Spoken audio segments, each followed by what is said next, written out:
OP సేవలు ప్రారంభిస్తాం. ఇదేమన్నా super speciality ఆసుపత్రి బస్తీ దవాఖానా? ఆల్రెడీ వరంగల్లో మేము చాలా బస్తీ దవాఖాన్లు పెట్టాం.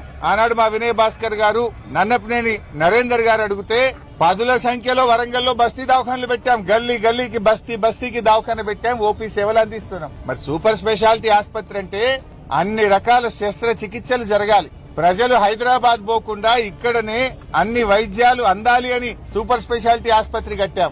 అంటే 2 జూన్ కు ఓపీ సేవలు చేస్తామంటే దీన్ని మరో బస్తీ దవాఖాన చేస్తారా? దానికోసం కాదు కదా కట్టింది. ఇంకోటి, ఆసుపత్రి ప్రారంభమైన తర్వాత ఆపరేషన్ థియేటర్లు గాని ఎక్విప్మెంట్ మూవ్మెంట్ కష్టమైతది.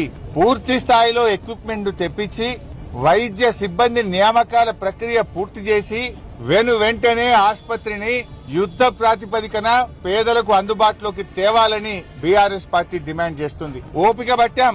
కొత్త ప్రభుత్వం అని 7 ఏడాది ఓపిక పట్టినాం, 2 ఏళ్లు ఓపిక పట్టినాం. ఇప్పుడు 2.5 ఏళ్లకు వచ్చింది ఓపిక పట్టం. నిన్ను అడుగడుగున వెంట పడతాం, నిలదీస్తాం.